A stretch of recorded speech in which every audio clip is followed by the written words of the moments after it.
Hello. I'm gonna link the notes in the chat. So if you wanna take a look at it, add yourself, add any agenda items you'd like. I think Todd's gonna get started in just a second.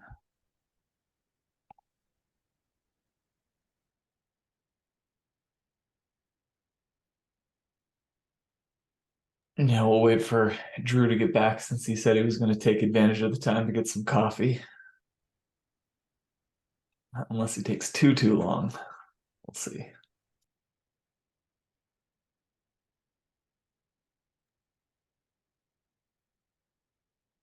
Yeah, I mean, we don't have to be too Austrian about the timing.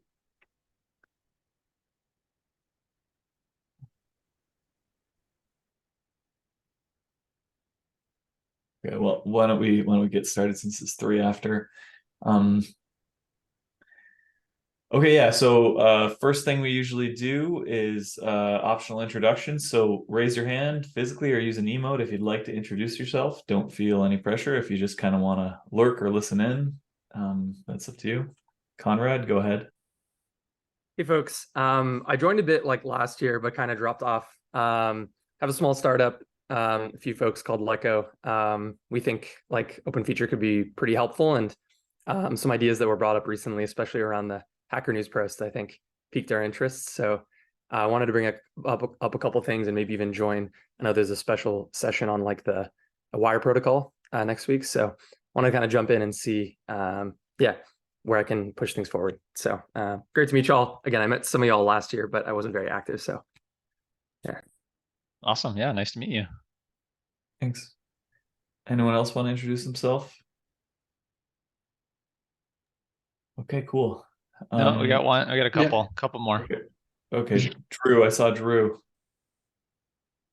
Sure, yeah. Hi, I'm Drew, as you can probably pick up based on the name there. I am also quite new here. I'm just actually kind of new in the space. I've just recently joined Unleash, which is an open source feature flag standard or feature flag platform. And we're open sourcey and we want to play well together. And so I'm coming here to figure out how we can help if we can and just be a good open source community member. Very cool. Thank you. I didn't see who the other person was who wanted to introduce himself, but speak up if you do. I think it was Janik. Yeah. Janik. I don't know if I'm pronouncing it correctly. I was just waving to Conrad for welcome now. I was here a couple of times, so already. Cool. Yeah. Okay, great. So now I think we can begin. David, you have the first item. Yes. All right. Yeah, a few things. So there are 2 PRs open and an issue. Why? Because in December or by December we should kind of have our next governance committee members on board. What we had originally put in was to have a stacked election, in the sense there will be some people from the existing governance committee that kind of stay on for another year, and then some new people that join on then for 2 years. And then you alternate this way to kind of have some continuity. It's all described in the PRs, which hopefully will get merged soon. So this is mostly for GC, for the governance committee. Please have a look at it, see if there's anything missing or wrong that doesn't make any sense. Yeah, the idea is you will then have access to the voting platform. You don't need to provide emails. You can do this simply with your GitHub user. So it's pretty easy. And then the idea is candidates can put in their name or can be nominated by others for about a month. And then there will be a full other month for actual elections. I mean, obviously, maybe the timeline, the exact dates will be modified just because yeah, I'd initially put in the 15th out of optimism to give it like a full month, and then, to not go into the Christmas or holiday season then in December. But yeah. And then there's an issue with kind of a template of the information you should include in your PR if you're interested in becoming a part of the governance committee. You don't have access? Yes. So it is kind of a bug because the files have not been merged yet, for those PRs. So you actually can't access them. Yeah. So that's yeah, that's why I put also the PRs in there, because it's still a little wonky. Let's say everything exists, but nothing is merged. I mean, usual. Yeah, that's pretty much it. If you have any questions, feel free to reach out, or if you find something, please put it in the PR and we can look into it.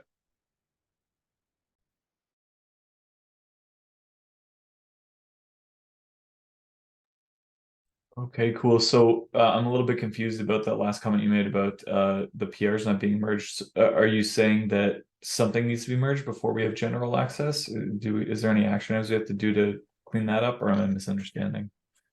No, it's just in the issue, there are the links to the documents, one for the candidates and one for the actual process. And the links don't really work because the PRs haven't been merged yet. Adding those documents to the community repo. I see what you mean. Okay, so we just have to review those and get them merged as soon as Yeah. possible. Okay. As soon as it's merged, it should all work. Okay. Okay, well, I'll take a look at that, and others can take a look at that after the meeting today when they have time, or in the next few days. Yeah. Maybe one thing which is somewhat related, just a quick update. Actually, I didn't put it in, but it's just on the incubation proposal. There are already like at least 3 approving votes from the TOC. So we just have another 4 missing. Sadly, you can't really see them anymore because we all voted, even though we don't really count. And so now you only see plus other people. So we'll have to wait to see. It'll be a surprise, I guess. I mean, it does say that if you click the thumbs up, though, like it at least gives everyone a warm, fuzzy feeling. So like you're allowed to do it. So if you have any Yeah. interest, go ahead and click the thumbs up on there. It doesn't hurt anything, but technically doesn't count. So Yeah. Like it's like they used to use a different platform, and there were like the non-binding votes where people just showing support. But now since they use Git vote, yeah, you have it there, and it's yeah, I know only that 3 people voted. So we had Emily, Kitty Kamanji, and I don't remember the name, someone from Spotify. Dave Zolotuski had already voted yes. So just another 4, and then it will be open for another, I think, 28 days or something like that. And that's it on my side for this. Yeah, why don't you go ahead and move on to your next point, unless somebody has any questions about the incubation status or election status.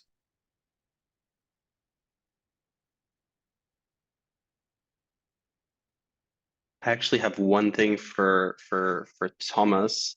I think you had a commit in there that you did not sign off. So it's just giving an error in the DCO. I can sign off. Awesome. Yeah, just have a look there.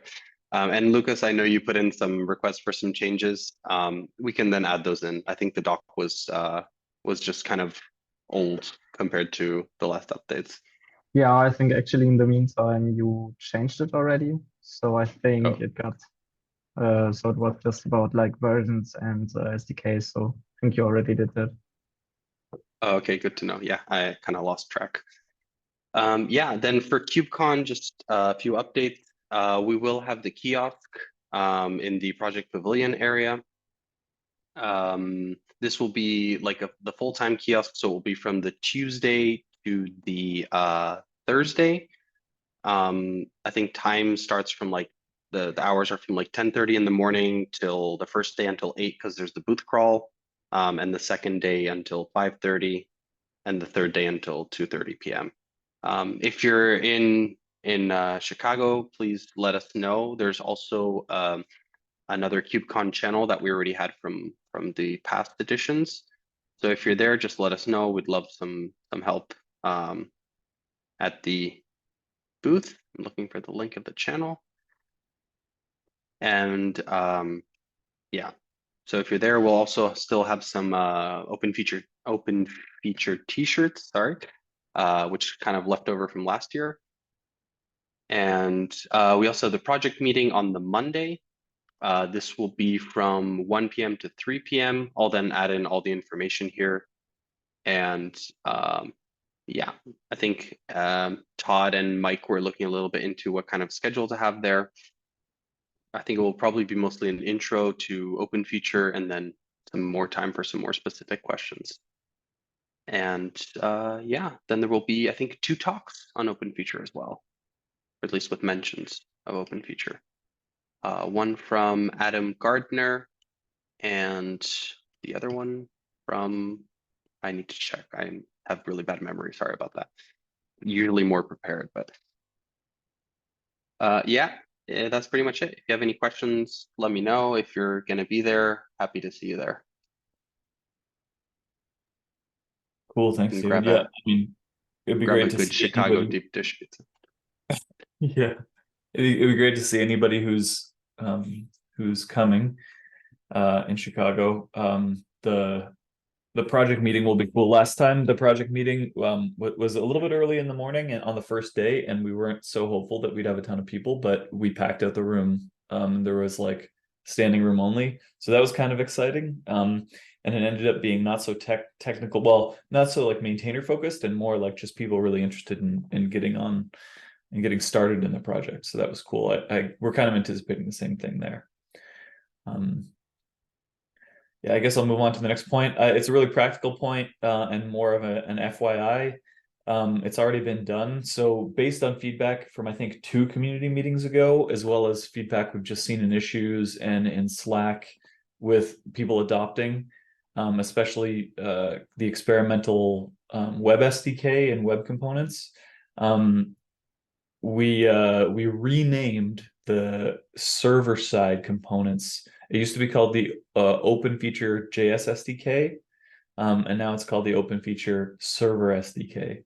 So now we have in NPM we have the @OpenFeature Server SDK and the @OpenFeature Web SDK. So we thought those distinctions were pretty clear and would help prevent confusion and accidental imports, especially in mono repos, which is what we were seeing a lot, and things just got really messed up. Obviously, the runtimes are very different, so all kinds of weird stuff happened. So yeah, we did that just yesterday, and we deprecated the previous server package, the OpenFeature JS SDK, with a notice pointing to the new one. So now if you install it with Yarn or NPM or whatever, you're going to see that warning and it's going to point you to the new package. The old package has been deprecated. You'll see that on the web as well. So I also went through and updated everything in our contrib repos. So all of the the providers and hooks that have been contributed from the community, they are now pointing to the new server peer dependency instead of the old one. Obviously that's something, and I released them all to all of the affected components. So that includes like the Go feature flag components. There was I think a config cat in, there's a number of them, but they've all been re-released with that new peer dependency.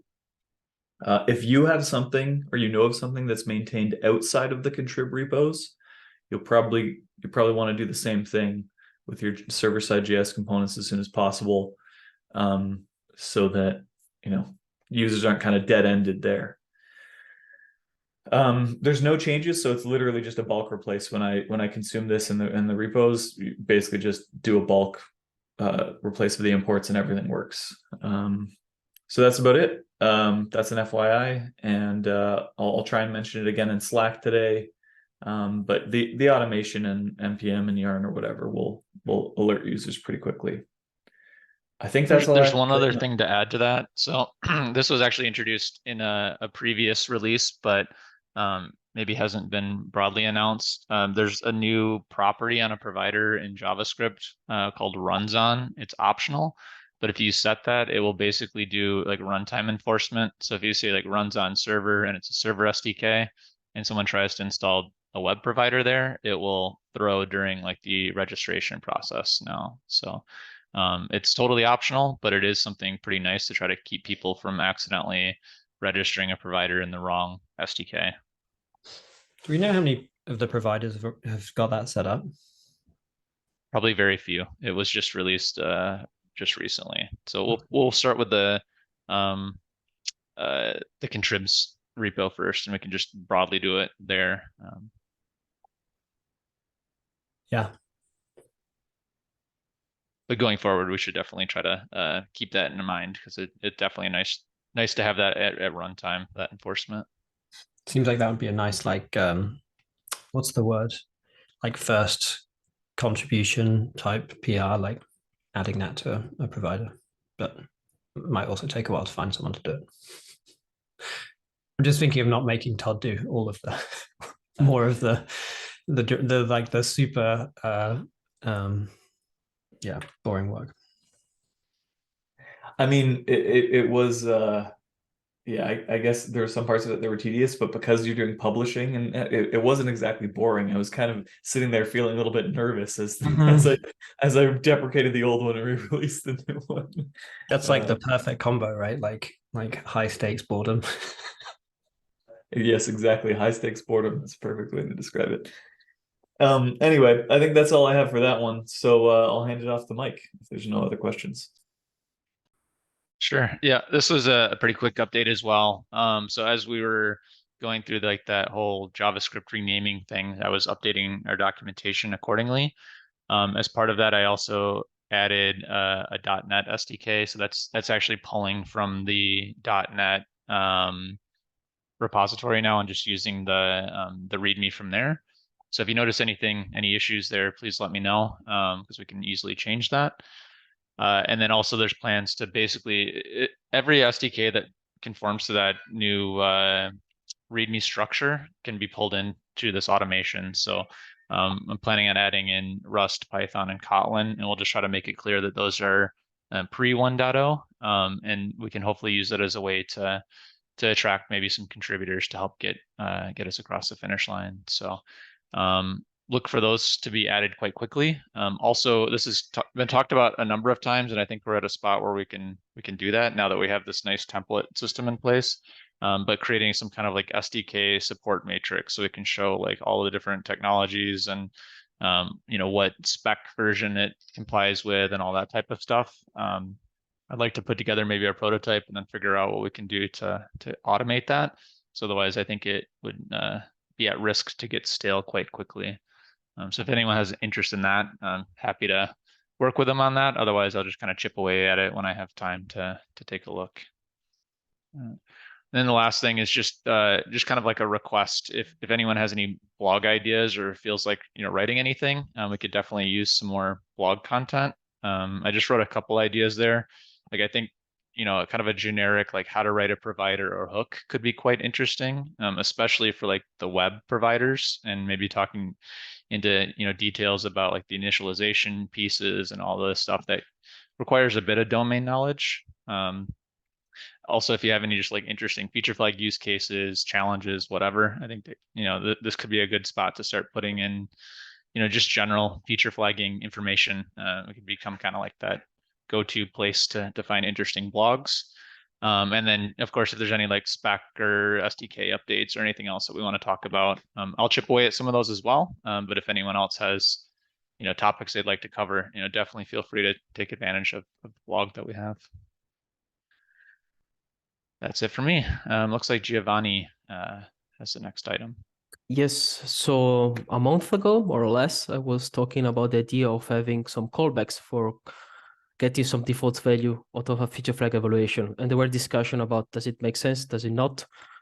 Especially because if it's an error and we need to compute an expensive default, we instead can, check the result of the flag, check if it was an error, there was an error, and then do this expensive call by ourselves.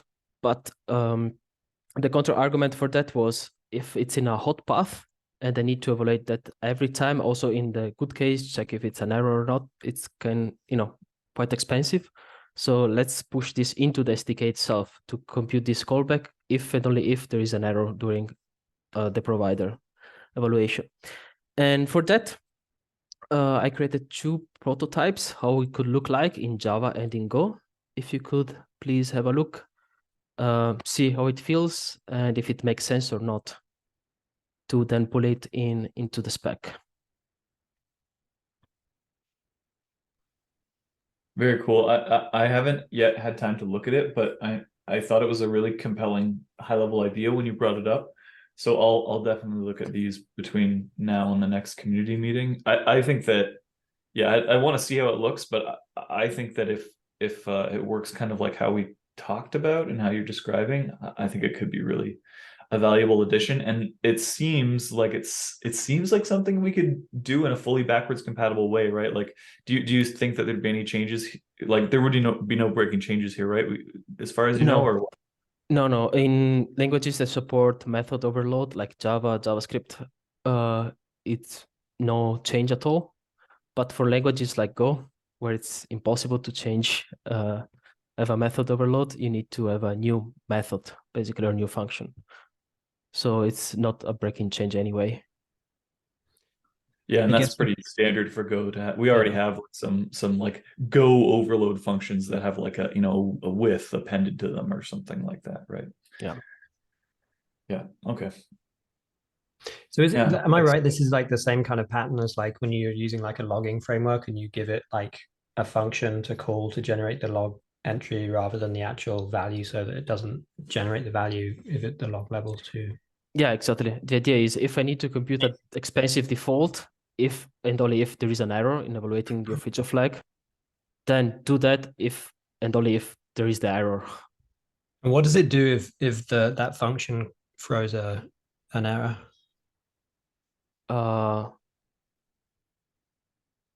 That's a very great point. Based on the current spec anyhow, you need to pass a default value to the provider, well-defined value, so you can return that one in the worst case. For Boolean can be false, for integer can be 0, string an empty string, object an empty object. Yeah. And anyway, you can intercept the error and then return the default value with the message that there was an error.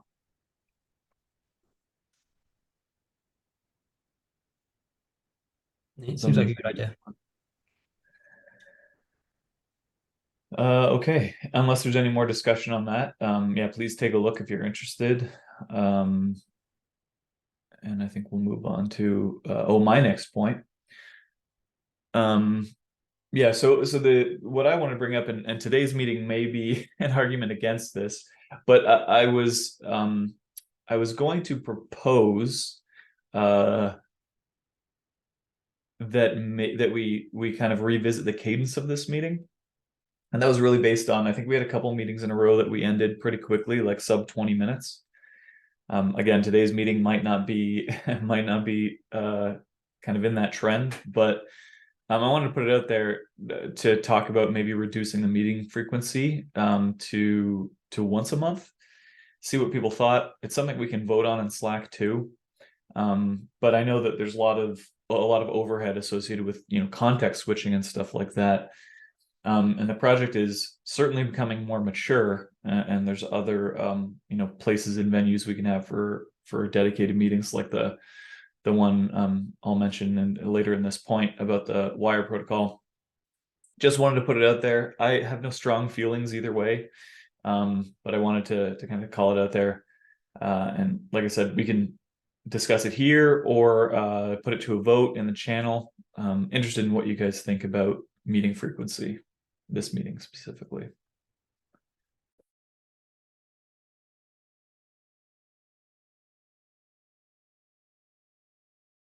If there's no takers to actually change it, or we don't want to discuss in this meeting, I'll just put it to a vote in the channel.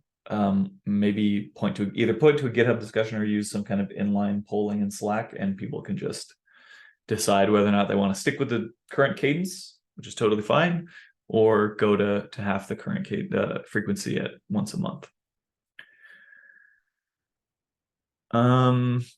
Yeah, and then the special meeting, this is the other thing I wanted to mention. So a week from today at the same normal time, we're having a dedicated meeting to really kind of talk in depth about this flag definition and flag evaluation protocol discussion. We're also going to have a blog post about this come out later today. The GitHub issues there. It's come up in previous meetings. Really, what I'd kind of like is to get a commitment from people, from orgs, from people, whether or not they're really interested in helping drive this.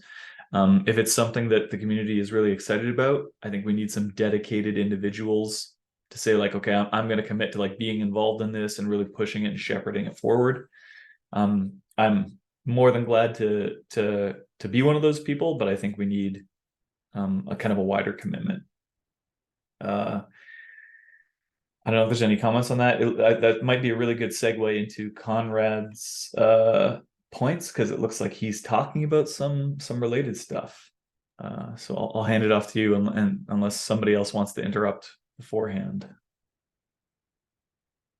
Go ahead, Conrad.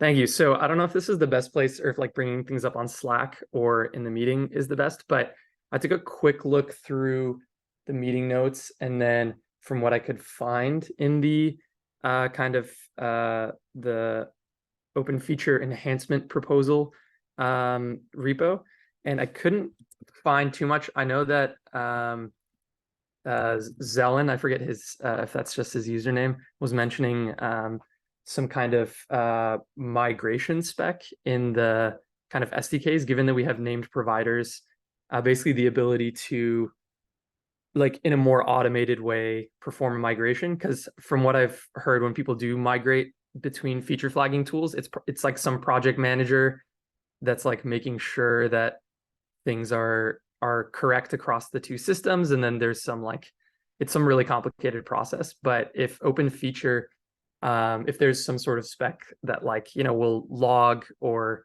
emit logs when there's differences, kind of do an active passive kind of thing, then I think it really provides a ton of benefit to which I think a goal of OpenFeature is allowing people the freedom to not be tied to a single provider. So I think if something like that were spec'd out, or even we were thinking about just writing a little prototype and thinking about it, I think it could be pretty compelling. But I was just curious how, maybe I'll just say my other few ideas, and then I'll just pause and see if there's a discussion about it. But it seems like the flag definition is also going to be chatted about next week, so maybe I'll save the stuff there. But I think Dominic or somebody mentioned cell, which I think is actually pretty exciting. I've seen the JSON logic stuff in FlagD, but I wonder if cell could be something that maybe at least in the FlagD sense kind of coalesces on. And then I'm curious if there was any discussion about either code generation of clients. I think the flag definition could feed into this. If you have a common flag definition, then you could code gen an SDK potentially. And then I don't know the spec too well, but from what I remember, at least seeing stuff like the FlagD definition, it seems like there's JSON support, which kind of will feed into objects and languages, but I'm not sure about other binary protocols like Proto and Thrift. So yeah, those are some uncategorized thoughts. That didn't really facilitate discussion, I guess, but I'm curious if people have some thoughts on any of those points. I think for the migration thing, we've talked a few times, and I think if I'm understanding the kind of the thing you're talking about, we've talked a few times in the past about this idea of a meta provider, or a provider that sits in front of two providers and kind of routes the requests, or does a dual read and kind of compares the results, that kind of thing. I think personally, I think it's a really good idea. It's the kind of thing that I think if you were doing one of these migrations, you'd end up building. I think I feel like we talked to someone recently who had built one to do that.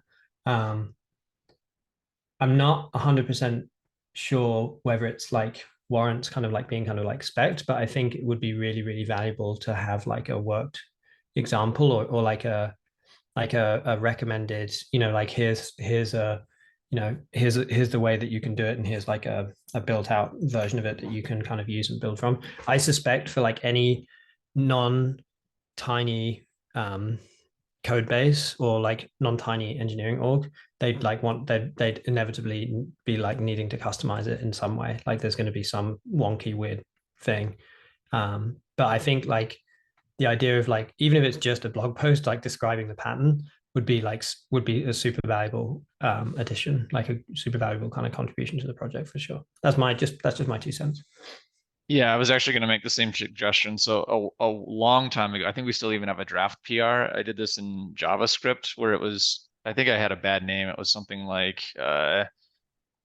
federated or something, which people shot down. But at any rate, it was like we're going to probably do like a combination provider of some sort, which then you could register and we could, have like migration behavior and describe how that would work. And I think that it makes a ton of sense and it could pair really nicely with a blog post, and maybe we implement it in a handful of languages and keep it relatively consistent across them. I think it is quite cool, and it's exactly what you described too. We could really talk about the migration process, moving from environment variables or whatever to another tool or whatever we want. So yeah, happy to kind of pair with you on that if you have any interest.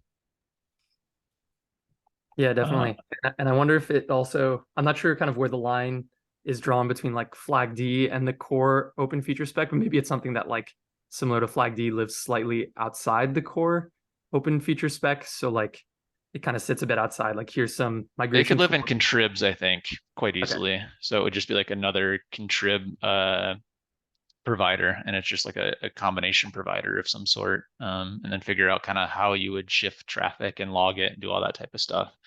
Then when it comes to sell, I think that's also quite intriguing. So I'd be kind of curious to talk through that. My only thing that I'm a little unsure of when I looked at it before is I don't know if we can extend it. There's a few like custom behaviors around like splitting traffic and things like that. I don't know if it's possible to add custom functionality. If it's not, it makes it a little less intriguing. But in terms of out of the box functionality, it's pretty slick and works across a lot of languages. And yeah, so I think it's worth exploring. But that was my only like hesitation with that. Code generation, I think, is awesome. Oh, sorry, go ahead, Todd. Well, I was just going to say on the cell thing, I really think cell was compelling too. And in fact, when we first started doing flag D, it was kind of where we were trending instead of JSON logic. We ended up going with JSON logic because of the extensibility and because at least at that time, there was more implementations of JSON logic than cell. That was, I don't know if that's changed, but I remember at least back then I could only find 2 languages that cell had was implemented in. It's probably changed by now, but it's definitely compelling. That said, like it does solve similar problems to JSON logic. So I don't know. It is a very interesting idea, and we would need something like that if we ever hoped to define a common definition anyway. JSON logic cell, we need some kind of expression language, and the richer and more powerful the expression language, obviously, the better, the more expressive. Yeah. So I could be convinced of anything there. Code generation. I mean, yeah, like right now, flag D does use code generation. Specifically, the communication is completely handled with protobuf, and so you can use protobuf code generation just about any language to build clients and servers, which is really nice. I think it's a different code gen though, Todd. Like in this case, it's like taking the flag definition and generating like either an SDK or some kind of like binding to the SDK to add like type safety and everything. Yeah. So you don't write literals for the key names, you just use the method itself. Yeah, and you have the type for the flag assigned. Right. Okay. Yeah, I've been thinking about that a lot. I think it's super compelling, honestly. I did a prototype in TypeScript a while ago that was just using types, so it wasn't actual like anything beyond that, but just like the developer experience is 10 times better. So I'm very intrigued by that. If we could figure out, I think if you have a common flag definition, then it becomes relatively easy then to start generating code, and then it becomes a lot easier for developers to figure out how to use it, with safety then in mind. So yeah, I think I really like to explore that idea if we can come to what the definition looks like. Are we talking about something similar to what we've discussed before, where we would, based on flag definitions, come up with basically something that could be used as a generic arg or something like that to the, like within the client and the SDK, so that then we'd have type safety there? Or are we talking about something else? Because that seems a little bit orthogonal. Like if you're talking about generating some kind of set, like some kind of enum, for example, in Java that you could then pass into the client, and now the client would know the types of certain flags. I understand, but maybe I'm not quite understanding. I think it's like an SDK that, so if I want to know should I show the green button rather than saying like is feature and then like green button in a string or whatever, you'd say like is green button or something. I mean, that's a terrible it's not a great example of the API, but like it's like a type safe version. So like, and the most compelling thing for me is like, because it is so that it makes it really easy to clean up stale flags or find where the flags are being used, right? Because rather than looking through the code base for a string, you're just like saying, find usages of this function or whatever. Yeah, so experience, like from a developer experience point of view, I think rollout, aka Cloud Views, does something similar. Okay, I'm with you now. Right. Yeah. I think there's a whole bunch of hands up. I think I saw Dominic's first, so go ahead, Dom. I think maybe I was not the first, but we have that generation in Google, and it helps a lot we developers. But also we can do additional checks, for example, for this stale old flags, or if you are start ramping the things before it is in the binary in the code. Of course, it helps a lot in the strongly typed languages, but probably it has to be additional library which uses SDK, and but it is, I think, very beneficial. But I think it doesn't have to be in the specification. We can try to even work on that outside of the specification, because we can generate a separate library which relies on SDK. Thanks. Yeah, that sounds great. Yeah, I think it would be really interesting to kind of put together a prototype and see how that could work. But there's a lot of benefits, and it's nice to hear that, I guess, that Google has experience too and kind of knows the the benefits internally of code generation like this. So yeah, interested to maybe leverage your experience too. I think Drew was next on the hand up list. Yeah, thanks. So definitely new here, and looking for ways to like contribute and things, but this may be a place that we can contribute as well. We've also got the idea very much so of like vendor lock-in is a bad thing, right? Open source, you should be able to move things around, swap between folks. And one of the things that we've been working on is a tooling to help make our own SDK generation easier, and something that we think can be a generalized standard, and help manage things like a Rust SDK. Actually, it's right now, I think Rust, Ruby, and .NET are all using this separate project that we've got. It's called Yggdrasil, which is like an unpronounceable Norwegian name, at least for me. Anyways, that may be something that can, like, it feels like it's a really similar conversation, and maybe a place that we can actually share engineering time or contribute together or something like that. I feel like there's something that could be explored there. So I feel like I'm joining just in time. I'm going to maybe invite some of our engineering folks to next week's meeting. But I feel like there's something here that we could maybe provide code to or something like that. Is that Yggdrasil project open source? Is this something that you could provide a link to? Yeah, I'll dig it up. I'll drop it in the chat. Cool. Yeah, you can put it in the chat or the notes. If you put it in the chat, I'll add it to the notes just for the record. Go ahead, Giovanni. When I was working for OpenTelemetry, also we had a similar problem where the semantic definitions or conventions of the OpenTelemetry, we look into existing languages, and to answer Thomas' joke, we built our own because there was no equal things. Every domain has its own unique way. So we built our own, and we based on a YAML definition. and we can maybe took over that part and have something similar out of that. And it's also a user-led library built on top of the Java SDK or Go SDK, any SDK. Yeah, I mean, there's a lot of interesting discussion here, and some of these points, I think, if we're kind of looking to solve this problem, I think there's multiple ways to do it, and I think that if you're really interested, come to the meeting next week. Hopefully, we can kind of narrow down our focus and strategy, and try and refine some of these ideas some more. And then come up with some very practical next steps in terms of prototypes, that kind of thing that may eventually lead to additional specifications or enhancements to our specification. So stay tuned, like I said, to the blog post about that.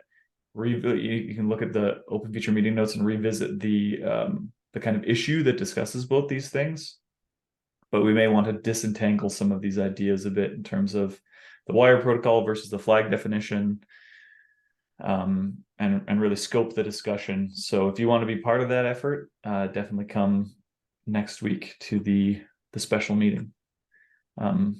Thanks for all the ideas, Conrad. I think that was interesting. We didn't really discussion. go over the binary bullet point. Yeah, why don't you elaborate on that a little bit, if you can? From me, well, I was just saying that if I remember correctly, maybe it was just me looking at the flag D protobuf definition, but I know some languages have like get object, but I'm wondering if there's because if you're going back and forth between JSON a lot, then you could like have some performance penalties. So I'm curious if the get object part is intended to just encompass any kind of binary serialization protocol, or is the intent across SDKs to do JSON for the most part? It's not really something, it's really intended for anything. So, I mean, in fact, like I said, FlagD uses protobuf. So, you can, the specification is kind of vague on purpose here. It says some way to represent structured data. So you could use a number of different things. In a lot of SDKs, you can pass a type. How you parse that is really up to you. So in Java, it's a map. In JavaScript, like I said, it's a T, so it can really be parsed into anything you want. I hope that answers the question, but there's a decent amount of flexibility there. Obviously, different languages handle this stuff kind of differently, but I think even in Java, if you wanted, you could hypothetically use, you could really use any deserialization framework you wanted to return whatever you wanted. I believe. Yeah, I hope that makes answers sense. the question.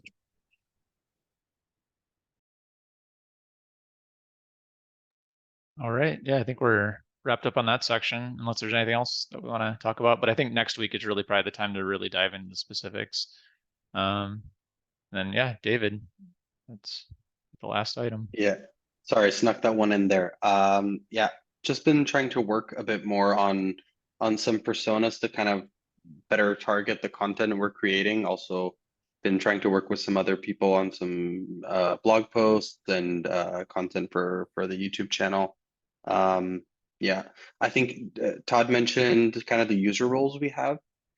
It does fit somewhat in there, but it's more in the sense when like the user roles are really people already using feature flag management systems or already using feature flags in general. Let's say the objective of the discussion was more who are the people that would possibly be using them and like getting them interested and involved in the project. Like what would bring a product manager into the project, what would be interesting for them, things like that. So the idea is just to build this kind of what our target audience is. Yeah, so there's the discussion there. If you want to join in, by all means, go for it. Yeah, that's pretty much it. Is the goal like more for kind of like marketing basically of like where do we find these people and how do we talk to them, or is it also kind of like kind of like product management, like how do we make it easy for them to use OpenFeature kind of I as a mean, yeah, I mean, it can be both. Right now, it was mostly on from a marketing perspective. yeah. I mean, if we want to then use it for like more product managery reasons, by all means we can. It will be there. I mean, it feels like it'd be nice to have. I mean, it's kind of like it's a blurry line, right? From like kind of like marketing to someone to kind of like helping them adopt, so like helping use it. But I think about that a lot, like the adoption path, and so it'd be cool to use these for that too, like thinking through those different scenarios. Like you said, like someone who doesn't have any background with OpenFeature, someone who is using an existing system and looking to migrate, like all of those kind of things. Like I feel like we do actually have some pretty, I don't know, we have some pretty common kind of scenarios that we could kind of enumerate. Yeah. I mean, everything you just said, if like makes perfect sense. Yeah, if you have any ideas, feel free to really please add them in the discussion. And then, I mean, I haven't been too active there. I kind of threw it in there and then walked away for a minute. But yeah, happy to talk more about it.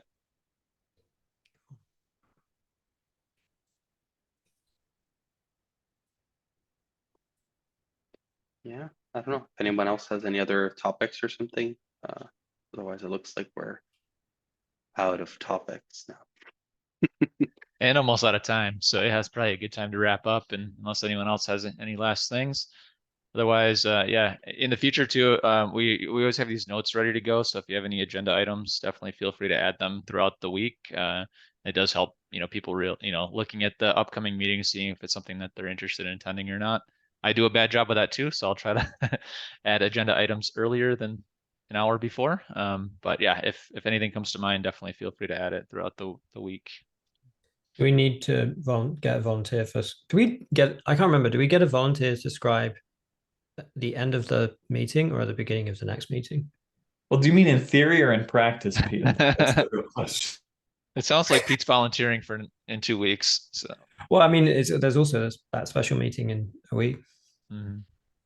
I'm happy to do it. When it's stuff that I'm particularly interested in, then I end up getting distracted and not writing. And maybe I'm going to try and attend that meeting in a week's time. And maybe I would be a good person to subscribe, because I don't think I have a huge amount of kind of skin in the game in that topic. So I will try and get up early and show up. I'll add a placeholder then for that then, so people can start adding like agenda items and stuff too, and try to get a sense of attendees. So I'll add that right after this call. I think we can just we can just add it to this document. I don't see a reason why it shouldn't be here. So yeah, that'd be great, Mike. Yeah, that's why everyone needs to move to the East Coast. It's like the perfect time zone to work with West Coast people in East Europe. Coast, it's great. West So Coast. Yeah. It's tough. It's tough because we do have a decent amount of Europeans and also West Coast people. It's welcome to open source. This is why we try to record the meeting. It's not easy. I was like gonna say, when you were talking about like the like changing the meeting cadence, I was quite tempted to ask about changing the time, but it feels like that is a huge can of worms. And I agree that like for the majority of people, it's actually a pretty good time. So suck it up. all right. Okay. Well, on that note, I guess that's it. Thanks, everyone. All right. Yeah. Have a nice day. Talk to you later. Thanks. Thanks. Bye. Bye.